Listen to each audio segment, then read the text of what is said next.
Perkenalkan, nama saya Wina Ponatari. Saya mahasiswi Fakultas Ekonomi dan Bisnis. Di sini saya akan menjelaskan pemikiran salah satu tokoh pemenang Nobel Ekonomi tahun 2008, yakni Paul Krugman, dengan tulisannya yang berjudul Trade and Geography, Economics and Sales, Differentiated Products and Transport Costs. Pendekatan Krugman berdasarkan pada dasar pemikiran bahwa banyak barang-barang dan jasa yang dapat diproduksi lebih murah dari serial yang panjang. Sebuah konsep umum yang dikenal sebagai skala ekonom teori. Krugman mengklarifikasi kenapa perdagangan di seluruh dunia faktanya didominasi oleh negara-negara yang tidak hanya memiliki kesamaan kondisi, tetapi juga memperdagangkan produk yang sama. Teorinya menunjukkan bahwa globalisasi cenderung untuk meningkatkan taraf hidup masyarakat kota dan membuat orang-orang terdorong ke pusat konsentrasi. Nah, teori Krugman menunjukkan bahwa hasil dari proses ini adalah bahwa sebuah wilayah dapat terbagi menjadi kota inti berteknologi tinggi dan lingkungan sekitarnya yang kurang berkembang. Dipandang mampu menggabungkan perdagangan internasional dengan geografi ekonomi yang sering dianggap sebagai subdisiplin ilmu yang terpisah. Jika perdagangan nasional berbicara mengenai transaksi perdagangan antar negara, geografi ekonomi lebih berfokus pada arus migrasi individu atau perusahaan yang melampaui batas-batas geografis. Geografi ekonomi juga mencermati bagaimana konsentrasi aktivitas ekonomi di perkotaan semakin meningkat dan bagaimana kota-kota tersebut mengorganisasi dirinya sendiri dalam atau ekonomi perkotaan.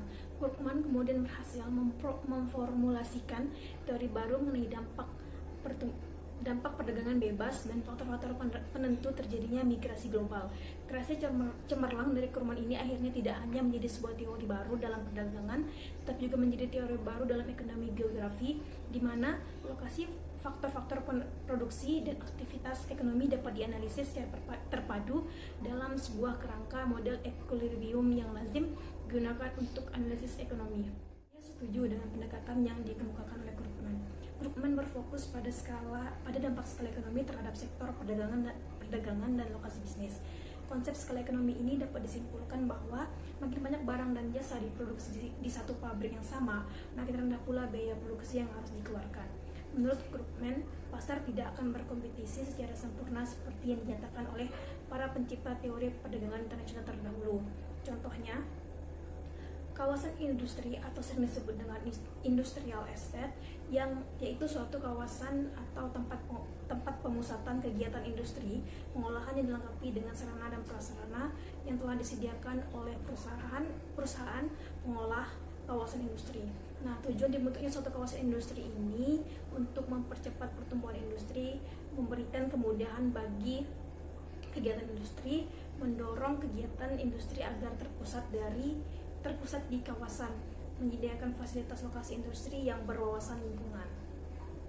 Misalnya, di Indonesia ada beberapa kawasan industri, antara lain yaitu di Banten, di Medan, di Jakarta, Bekasi, Jateng, Surabaya, dan Makassar. Nah, secara keseluruhan, teori Krugman ini mampu menjelaskan hubungan positif antara ukuran pasar dengan tingkat upah, hubungan antara ukuran pasar dengan migrasi, dan kaitan antara satu sama lain. Teori Krugman juga mampu membuktikan kalkulasi produktivitas pada suatu wilayah. Dalam perdagangan, teori ini mampu membuat suatu strategi kebijakan perdagangan. Nah, mungkin sekian dari penjelasan yang dapat saya sampaikan. Mudah-mudahan bermanfaat bagi setiap pendengar, dan terima kasih telah menonton channel saya.